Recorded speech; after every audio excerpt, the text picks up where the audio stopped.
Good afternoon, everyone, and thank you for joining us. People are still trickling in, but let me start off by introducing myself. I'm Jake Ward. I'm the president of the Connected Commerce Council. Today, we're going to cover a couple of bases ranging from a wide spectrum of issues. We're lucky enough to have Congressman Steve Chabot here today, as well as Peter Stein from Pico Oysters. We're going to first get a rundown of what's going on Capitol Hill and what the federal government and state governments are doing to help support small businesses during these unique and uncertain times. And then Peter and I will talk a little bit about what he has done as a small business, as an entrepreneur, to leverage digital tools and resources to get the most out of the entrepreneurial spirit, the persistence that we know is the through line for all small businesses. But before we jump into that, let me first say, if you haven't had a chance, go to connectedcouncil.org and take a look at the digitally driven research report that we released late last week. It is a thorough and robust look at what small businesses are doing and will do to make it through the COVID crisis. These are obviously uncertain times. This is an economic catastrophe, unlike we've seen in a century, but there is a bright side. There is a road to recovery and a pathway forward that a lot of small businesses are finding, thanks in large part to the use of digital tools and services and online marketplaces to find their footing and to start to move forward. We'll cover some more of that in a little bit. I'll also dig in a little bit deeper on Ohio specifically, but before we talk about what we found in our research, let me hand the mic over to Congressman Chabot, who can tell us more about what's going on Congress and in Ohio particularly. Congressman? Thank you, Jake. And for those of you that may be wondering who I am, I represent greater Cincinnati area in the U.S. House of Representatives. It's the 1st district of Ohio. Most of the city of Cincinnati, most of Hamilton County, and all of Warren County. And I know we have folks on this today that are from all over Ohio. So we're happy to do everything we can to try to help everybody, not just within our state, but across the country, because small businesses are critical to the nation's economy. About half the people who work in America work for a small business. About 70% of the new jobs created in America are created by small businesses, entrepreneurs, startups. So part of the economy, and obviously when COVID hit, small businesses were hit particularly hard, didn't necessarily have the reserves and the resources available to them that larger corporate entities did. So we wanted to act quickly, and in the CARES Act, of course, one of the most important provisions was the PPP, the Paycheck Protection Program. I happen to be the ranking member on the House Small Business Committee. That means the lead Republican on the committee. I was the chairman of the committee for the last 2 Congresses, and then we had a change in management in Congress. Democrats took over the House, and so the chair is now a Democrat. Fortunately, she and I have a very good working relationship. We've both been on the committee for many years and worked together very hard to get the PPP across the finish line, and really in record time. I was at the signing ceremony at the White House on a Friday, March 27th. That's when we passed the PPP and all the direct payments and all the other things that were in the CARES Act. And within 1 week, the loans were beginning to go out the door. It wasn't perfect. The SBA and the Treasury Department and others had to get the guidance done and regulations that didn't exist and a loan program that didn't exist. And we made more loans in 14 days than had been previously made in 14 years. So there were some issues, but overall it saved a lot of small businesses. I've gone out personally to about 60 small businesses who got PPP loans in my district, to see how we can make it better. Now, I guess that's where I want to go now. How can we make it better? We were talking about, and still are to some degree, another round of PPP loans. I was pretty optimistic a month ago. Unfortunately, right now, politics, I'm afraid, are getting in the way. There was a bill passed in the House that was over $3 trillion, and it had payments going for people that were in the United States illegally, and a whole bunch of other stuff that was that most conservatives could never support. And the House and the Senate have to come together in order to to get another round available to folks. And the Senate had its version, which was a little over $1 trillion. But they need 60 votes over in the Senate in order to bring something up for a vote. And the Democrats would not, vote to bring it up for a vote. So the Senate couldn't bring their bill up. So we're kind of stuck, unfortunately, in limbo between the House and the Senate. And we're only going to be in session this week and next week, probably, is what I'm hearing, from leadership at this point. So I wish I could be more optimistic. We worked very hard to, get another round of PPP loans available for small businesses. And there's still a chance, but I'm afraid, it's not looking good right now. I wish it were, but it's not. So I want to be open and frank with everybody and not, just paint a rosy picture and give you a false impression of where we are. It's going to be challenging. I don't think Pelosi really feels the pressure right now. And I also think she doesn't want to give the president a victory this close to the election. I'm afraid that, I don't want to get too political, but I'm afraid that that's one of the elements occurring here. At this point, I do have one of my staff, there may be more than one that's on the line too. So if you have any particularly technical questions that you might want to have answered, they're available to do that. So Jake, I'll turn it back to you. Yeah, Congressman, why don't we do this? Why don't I open it up for questions? If anybody has any technical or sort of atmospheric questions, go ahead and type them in the chat function. And while those are coming in, why don't I dive a little bit into what we found specifically in Ohio? So it's interesting, right? The federal government, one of the primary things that it does is collect money and give it to people and programs in order to benefit the greater good. And PPP was a great example of that. SBA, much maligned, often ignored, did a remarkable job responding to unprecedented times.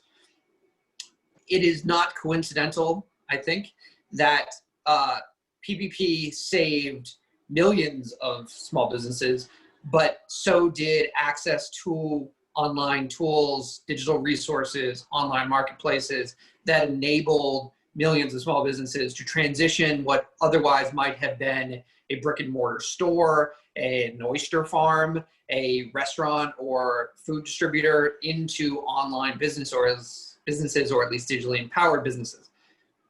That is what we found during our digitally driven research that brought in 7,000 small businesses over the course of 4 months and broke down the way that they were using tools, not using tools, and more importantly, how we could collectively make recommendations for the future of that digital tool use. You'll be happy to know, Congressman, that Ohio came in a little lower than the average in terms of revenue lost, and that's due largely to the high driver segmentation of Ohio small businesses. These are small businesses that have incorporated digital tools, technologies, marketplaces, platforms into the foundation of their business. The fundamentals are empowered and scaled by digital tools, as well as a pretty healthy adopter segment of the small business population in Ohio. Those are small businesses that certainly use tools and services to grow their business and to solve specific problems. And that there's a real level of comfort and optimism among Ohio small businesses because they will be able to rebound more quickly given this sort of newfound agility. And certainly the pandemic it's all bad, right? There's no question that there's no positives to be taken from an experience that has killed 200,000 people and put millions and millions of people out of work. But one of the telltale signs of resilience among small businesses is how optimistic and prepared they are to recover from the pandemic. So that I thought that would probably be met with some agreement among the Ohio small businesses on the line, as well as pride from their congressman. Lisa, can you flip back to the other screen now? Thank you. Did we have a couple questions? I saw the Q&A thing flash. Yes, Lisa, Rob? This is saying a low battery, 10%, so we'll probably have to put this on too. Here we go. How does the congressman think the first round of PPP went? does he think future rounds could have extra incentives to encourage small businesses to use digital tools?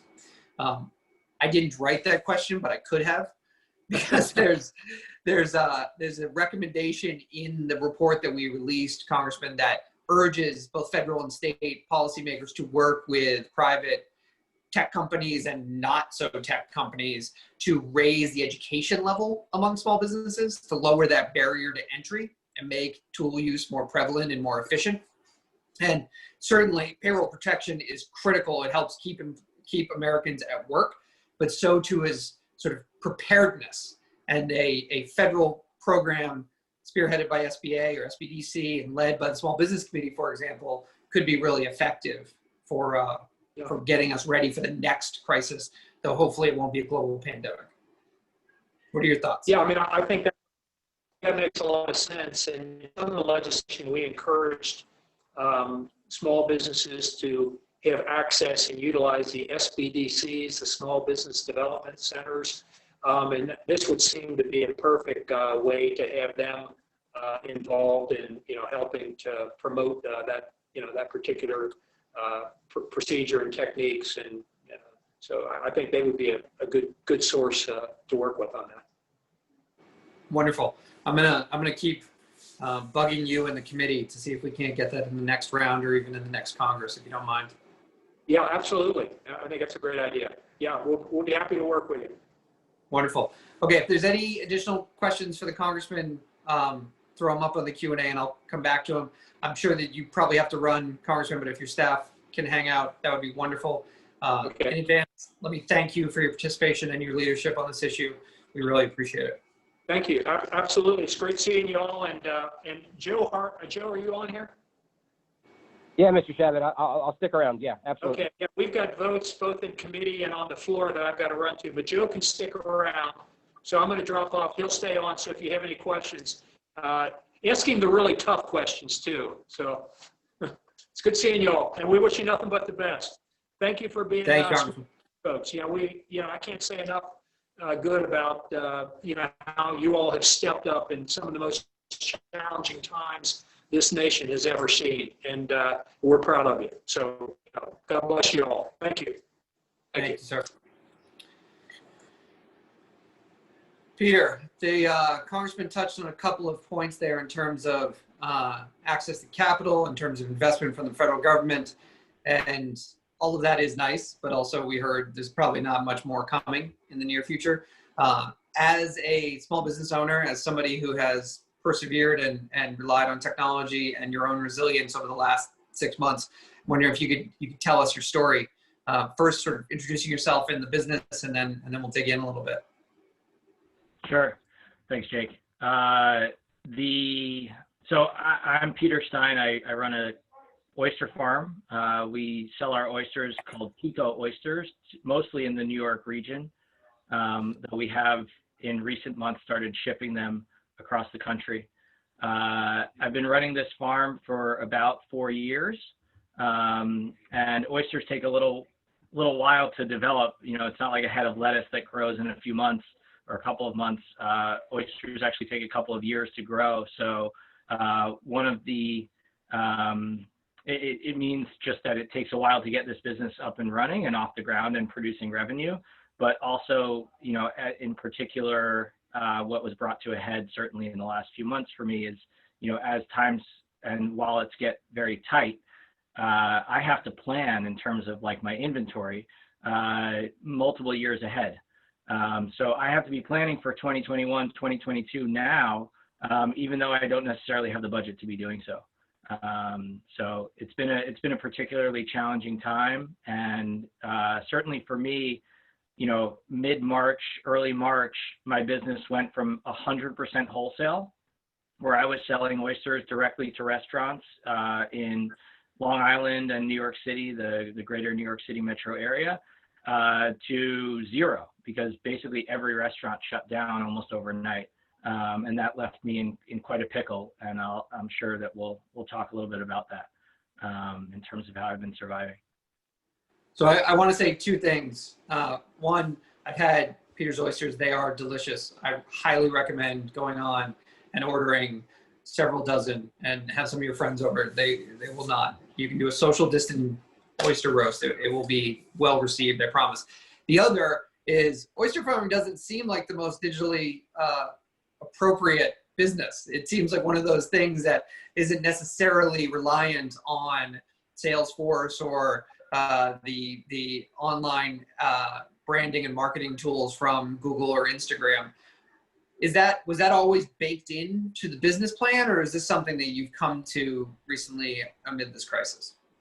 I mean, it was something that I kind of always aspired to, but you're right. I mean, when we're talking about oysters in these big cages that I use out in the bay, the primary focus of my business is growing a good oyster and a healthy oyster and eliminating or mitigating against mortality and predators and diseases that are out in the water that threaten my crop.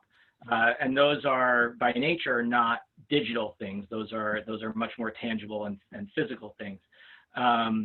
But I've always, given the fact that I am not a multi-generation oyster farmer, I come from a bit of a tech background, having worked in educational software and business management consulting. I've always kind of aspired to, as time allows, to get more digital tools and the CRMs, the Salesforces, the HubSpots, the Shopifys into my mix of what I'm trying to do. But it wasn't ever something it was a nice to have. It wasn't a need. And certainly mid-March, it was a need and not a nice to have. So I started to adopt a lot of those tools. Yeah, the phrase that we hear and repeat as often as possible is that the small businesses that have survived or even thrived amid the COVID crisis are agile. Right? They have options. They're able to find some certainty amid clearly uncertain times because of their access to data, because of their access to low-cost, intuitive tools and resources. You went from 100% wholesale to 100% retail in weeks. Is that an accurate description of why you've been able to survive and sort of turn the corner? Yeah, I think, that has to do with it. You mentioned agility. And I think, we are kind of like a one-trick pony in that I only sell oysters. I don't sell other fish. So I think you can find agility in multiple ways, in multiple realms, in that, we needed to generate revenue. So as opposed to selling a different product, we found that revenue from different sources. So I think that it's kind of like a little bit of a different take on or a slightly different definition of the word agility. So, we have definitely pivoted. Your comment about the only inaccurate piece of your comment would be like the span of time of we went from 100% wholesale to 100% retail in not weeks but days. And businesses often take a long time to plan these things out, right? I mean, many companies operate out there in stealth mode for so long because they're like putting in all these plans and establishing a CRM and figuring out which CRM that they want to use and, optimizing their site for mobile and, all these different things that we didn't have the time. My revenue went from, we were humming along end of February, beginning of March, and we were doing actually really well. Like I was very happy with how we were performing. And then fell off a cliff. I mean, went from 100% to zero, pretty much overnight. And I more or less overnight decided, hey, like we're going to have to survive this. I'm not going to, as much as the federal government has done for a lot of small businesses, I'm not going to wait for the federal government to act in order to survive. I'm gonna persevere and do this on my own, with or without the federal government. And more or less overnight, I said, hey, how do I go to start contacting individuals and generate revenue that I desperately need in order to run my farm? And one other just piece that I'll throw in there is, I speak to a lot of restaurateurs on a regular basis. And a difference, obviously restaurateurs are having a very, very difficult time right now. But the difference, I think, is that, that restaurateur can kind of turn off the lights, sell or give away the perishable food, lay off or furlough the staff, and lock the doors and walk away. I have a living and breathing farm whereby I kind of care for millions of organisms out in the bay, and I can't just turn that off. So like if I don't tend to those crops, like I'm screwed for a much longer period of time than just the relatively short 6-month blip that, you know, back in March we thought we were going to be encountering. So I went overnight from selling directly to restaurants and having like 40 accounts to, it took me a little while, but like getting up to 2,000 customers, whereby now I'm now operating on both, where I'm selling both directly to the public, directly to the consumer, as well as to restaurants, as they slowly but surely open back up. I had a company tell us not that long ago that necessity may be the mother of invention, but desperation is the father of ingenuity. Sure. Good comment. I think that's pretty accurate. My team has heard me say this before, but the digital transformation, this idea that all companies would become software companies and software is going to eat the world, is something that we in the tech world have been talking about for almost a decade. And that we have now seen it happen for American small businesses, particularly in a matter of months, because of that desperation, because of that necessity. And when you mentioned that a lot of businesses spend time planning, they think about how to incorporate processes and what technologies to include and how that works. It is often and always unfortunate, but often the case that it is necessity and desperation that drive true transformation. And I'd like to know a little bit more about how you did it, sort of in tactical. One of the questions that just came in was, who do you use for shipping and how did you choose for that distribution model? So let's start there, but then I have some additional sort of tactical questions. Yeah, just you know, an initial comment around what you were saying is, you know, I think that while kind of software is going to eat the world is probably has some truth to it. You know, where I would argue is that, like, I think, you know, people being cooped up in their homes and not being able to socialize and get out and about in the world, I've actually seen an increase in the number of people who want to now visit my farm and Sure. like have like a little bit more of like the physical, tangible experience. And as well, by the way, you know, one of the things that was very encouraging for me, I never thought that there was a very large market out there for direct-to-consumer oysters, because 90% of oysters are consumed in restaurants.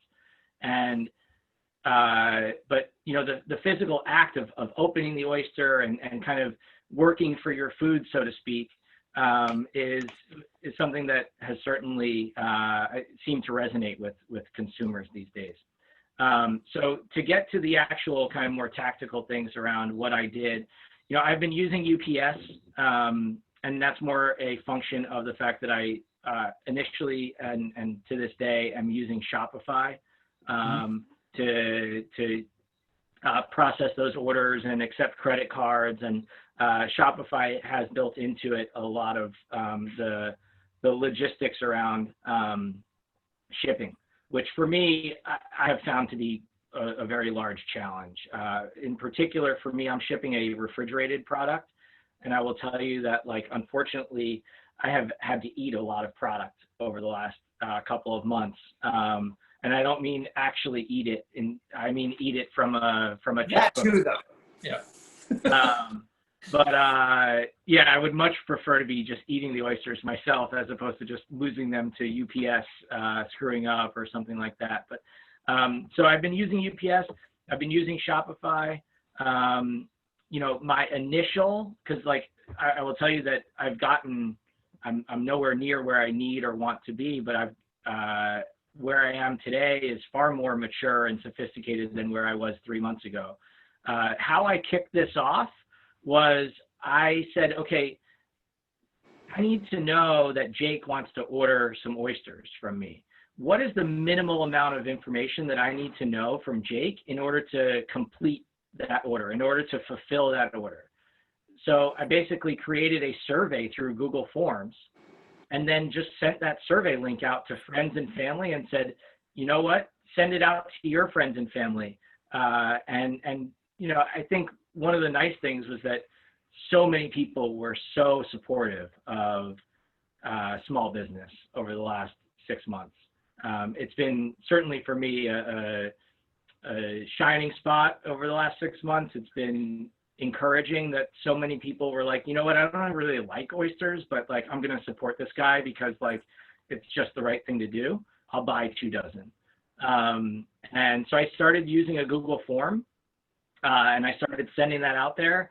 My home is originally New York City, so I happen to know a lot of people in New York City, and I also know that like big buildings in New York City use an internal message board called Intralinks.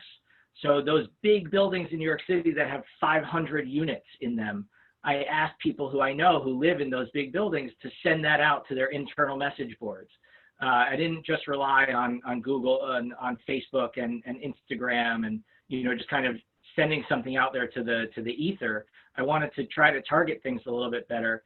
The other advantage of that for me was as I made those deliveries, I could group them a little bit, right? I had 4 orders from the same building, so I could do 4 stops in one. So it was really an overnight thing where I said, you know what, I'm going to create this Google form. And then it started populating a spreadsheet as orders came in.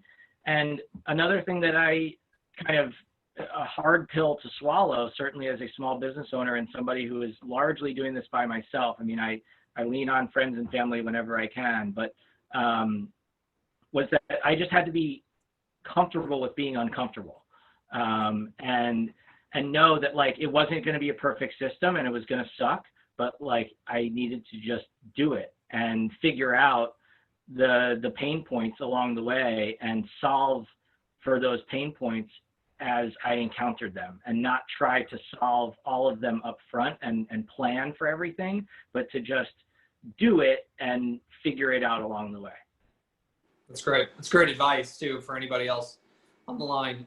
If you have questions for Peter or for me, or for Joe, he's still on the line, feel free to drop him in the Q&A. Got a couple more minutes on this. So since we're talking about sort of the tactical and the spiritual journey of entrepreneurs during this time, what advice do you have for participants on the phone in terms of partnerships, tools to use, ways to invest your time and energy before you put your money behind a new CRM or a new channel for advertising? What lessons have you learned during this journey? So, I mean, I think, you know, one of the things that I've been a big fan of, an expression that I've been a big fan of is perfect is the enemy of good.